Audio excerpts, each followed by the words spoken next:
नमस्कार दोस्तों, आज बात करेंगे हरियाणा के घटते भूजल के बारे में। दोस्तों, आपने सुना ही होगा, ये कहावत है कि जल ही जीवन है। और पिछले कुछ सालों में हमने इस जीवन का छक्कर पान किया है। परिणाम ये है कि हमारे हरियाणा की धरती में जितना पानी होता था, जितना हमारा भूजल होता था, वो घटकर आधे से भी कम रह गया। 128 ब्लॉक हैं हरियाणा में और 78 ऐसे ब्लॉक हैं जिनमें पानी की शॉर्टेज है, जहाँ पे पानी ज़रूरत से ज़्यादा उपयोग हुआ है। और 78 में से भी 21 ऐसे ब्लॉक हैं जो क्रिटिकल पोजीशन में हैं, जहाँ पे स्थिति बहुत ख़राब है। और उन 21 में से 3 ब्लॉक हमारे कुरुक्षेत्र के हैं, शाहबाद, लाडवा और पेहवा। तीनों में पानी जो है, भूजल जो है, लगभग 30 साल पहले 10 मीटर पे होता था, अब 45 मीटर पे है। बाकी जो 2 ब्लॉक हैं उनकी भी स्थिति कोई बहुत ज़्यादा अच्छी नहीं है, बाबैन और कुरुक्षेत्र। मैं एग्जांपल लेता हूँ एक घड़े का। मान लीजिए हमारा भूजल एक घड़ा है और प्रकृति इसमें हर साल 100 गिलास पानी डालती है और 133 गिलास हम लोग बाहर निकाल लेते हैं। ये हमारी स्थिति है। तो क्या ऐसा हमेशा चल सकता है? नहीं चल सकता है दोस्तों। इसे ठीक करना पड़ेगा और इसे हम सबको ठीक करना पड़ेगा। तो क्या करना होगा? क्या करना होगा से पहले ये समझते हैं कि ऐसा हुआ क्यों, ऐसी क्या बात हुई कि हमारा पानी नीचे चला गया 30 मीटर और 45 मीटर, 40-45 मीटर की जिसकी हम बात कर रहे हैं, उसका मतलब भी ये नहीं है कि वहाँ पे जाके हम वहाँ से पानी ले सकते हैं। जो हमारे ट्यूबवेल हैं, हमें उसका बोर कम से कम 400 फीट तक करना पड़ता है, अर्थात लगभग 100 मीटर तक, तब जाके वो पानी हम निकाल पाते हैं। क्योंकि मोटर को चलने के लिए बहुत सारा पानी चाहिए होता है और स्थिति गंभीर है। और इसके नीचे ज़्यादा से ज़्यादा 500 मीटर तक ही अच्छा पानी है। उसके बाद फिर धरती के जो हैवी केमिकल हैं वो पानी में मिक्स होने लगते हैं, जैसे आर्सेनिक है, लेड है। तो हमारे पास पानी की मात्रा बहुत कम बची है। ऐसा होगा कैसे? सबसे पहले हमें ये समझना होगा कि ऐसा हुआ क्यों। पहले तो पानी ऊपर था, निकल क्यों गया? इसके बहुत सारे कारण हैं। पहला कारण तो ये है कि जब हरियाणा अलग हुआ तब केवल पूरे हरियाणा में 25,000 ट्यूबवेल थे। अब ये 9.25 लाख ट्यूबवेल हैं और वो भी उससे बहुत ज़्यादा कैपेसिटी के हैं जो उस टाइम पे हुआ करते थे। पानी का दोहन बहुत हो गया। पहले फसलें कम होती थी, अब हमारा यील्ड, हमारा उत्पादन ज़्यादा है, तो ज़्यादा के लिए ज़्यादा पानी भी चाहिए और सब कुछ भी चाहिए। और अब पहले की बजाय हमारे किसान बेहतर व्यवस्था में हैं, थोड़े अमीर हैं। बात करते हैं ऐसा हुआ क्यों। ऐसा होने के पीछे कई कारण हैं। सबसे बड़ा कारण है कि हम पैडी का उत्पादन करते हैं, जीरी का, चावल कहते हैं। और 1 किलो चावल के उत्पादन में 3000 से 4000 लीटर पानी का खर्चा आता है, ऐसा अनुमान है। खेत को भर के रखना होता है, ज़िमींदार सूखने नहीं दे सकता उसको, और इसलिए उसको ज़्यादा पानी की ज़रूरत पड़ती है और हम बार बार वो पानी निकालते हैं। पर केवल यही दोषी नहीं है, दोष और बहुत सारी चीज़ों का है। बहुत सारे काम हम लोग करते थे जो हमने करना छोड़ दिया।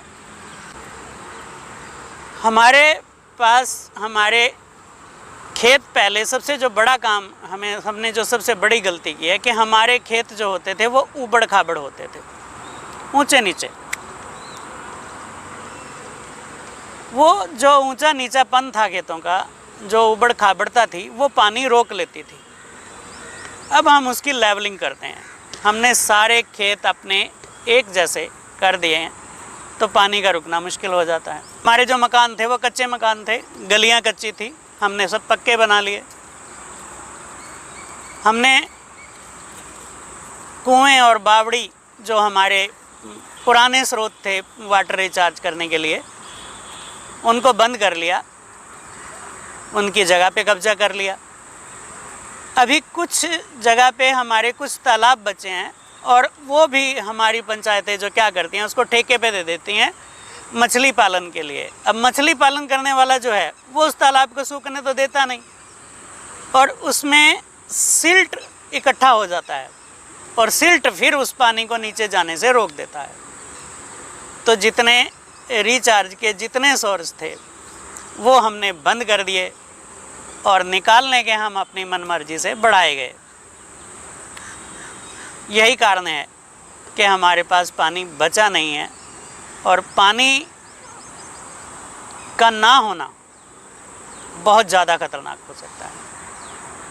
मध्य प्रदेश या महाराष्ट्र में स्थिति ऐसी है कि पानी के लिए कत्ल तक करते हैं लोग। महिलाओं को 4-4 घंटे 6-6 घंटे का सफ़र करना पड़ता है दिन में पानी लाने के लिए, पीने का पानी लाने के लिए। हमारे पास सब कुछ है पर हम उसको खर्च इस रफ्तार से कर रहे हैं कि वो ज़्यादा देर तक टिकने वाला नहीं है। इसे बहुत समझने की ज़रूरत है दोस्तों। ये छोटी बात नहीं है, आप टाल नहीं सकते इसको, इसका प्रबंध करना ही होगा। क्या कर सकते हैं, आइए उस बात पे आते हैं। पुराने ज़माने में लौटना पड़ेगा। जो जो पानी के रिचार्ज के सोर्सेज हमने बंद किए थे वो खोलने पड़ेंगे या वैसे और बनाने पड़ेंगे। आजकल बहुत उन्नत तकनीकें हैं, हम बहुत सारा कुछ कर सकते हैं। तो एक एक चीज़ से शुरू कर लेते हैं। सबसे पहले तो हमारे शहरों में, हमारे घरों में हम लोग वाटर हार्वेस्टिंग सिस्टम घर में लगवा सकते हैं। अगर लगा हुआ है तो ज़्यादातर केसेस में वो चालू नहीं होता, कृपया उसे चेक कीजिए कि वो चालू है या नहीं। लगवा तो हम देते हैं पर वो पानी नीचे भेज भी रहा है, ये चेक करना ज़रूरी है। मेरे घर में भी लगा हुआ था और शायद वो बंद था कुछ सालों से और मैंने अभी पीछे ही उसको रिचार्ज किया है। ये मेरी गलती थी पर मैंने उसको ठीक किया है, उसको सही किया है और ये उसका वीडियो है।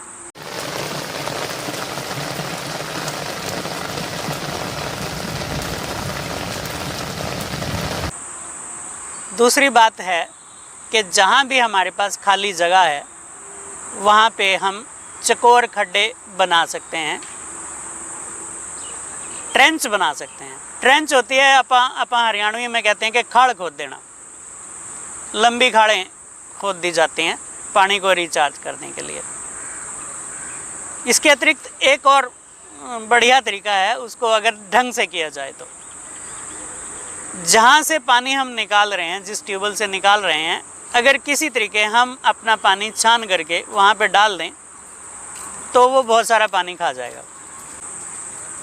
एक और तरीका है, हमने अपने खेत समतल कर लिए हैं, अब समय है कुछ खेत गहरे और कुछ खेत ऊंचे करने का। ऐसा ज़रूर कीजिए। आप अगर 5 एकड़ के ज़िम्मेदार हैं, कम से कम आधा एकड़ का एक तालाब ज़रूर बनाइए। ये बहुत ज़रूरी है, पानी आप ही के काम आना है। आप सभी ज़िम्मेदार हैं, ज़िम्मेदारों के बच्चे हैं। आपको मेरे से भी बेहतर तरीके सोचने आते होंगे, करने आते होंगे। बस बात एक ही है कि जो हम 133 गिलास निकालते हैं धरती में से, धरती के घड़े से, उसमें हमें कम से कम 200 गिलास डालने की ज़रूरत है। प्रकृति 100 गिलास डालती है। 100 गिलास का प्रबंध हमने खुद करना है।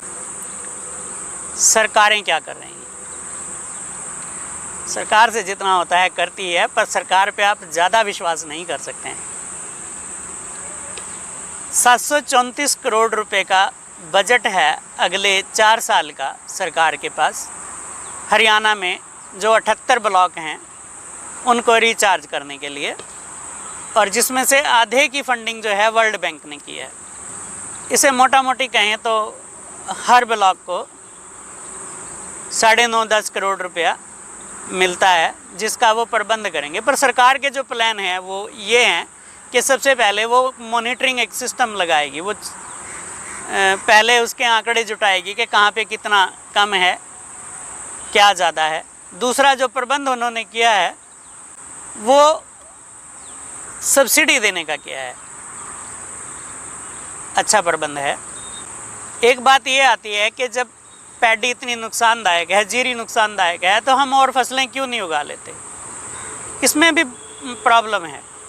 इसकी जगह जो फसलें हम उगा सकते हैं वो गन्ना है, दालें हैं और मक्की है।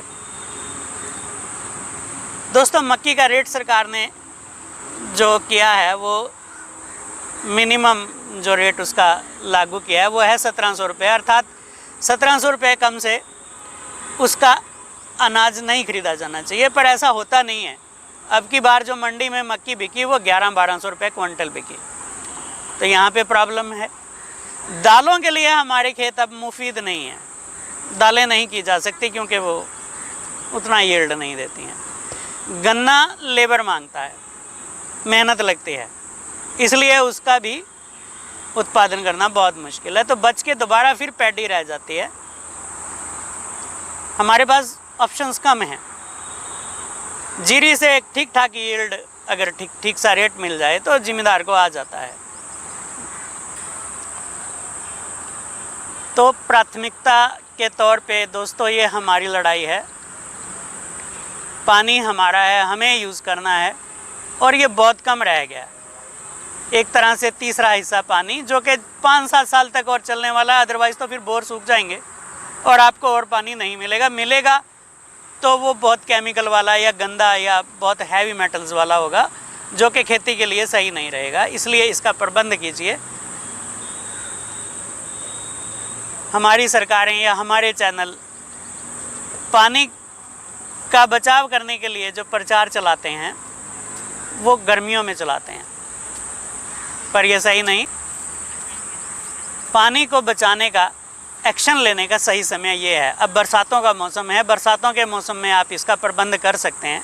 तो कोशिश कीजिए कि जितना पानी आपको अगले साल निकालना है उतना पानी धरती में कम से कम भेजिए। हम सभी ये करने लगेंगे तो हम हमेशा के लिए हमारे पास ये जीवन जीने का साधन होगा। जल ही जीवन है, ये तभी संभव हो पाएगा, नहीं तो स्थितियाँ बहुत गंभीर हो जाएंगी। जल ही जीवन है, इसे हमेशा याद रखिए, और उसका संग्रहण उतना ही ज़रूरी है जितना कि हम उसका प्रयोग करते हैं। धन्यवाद।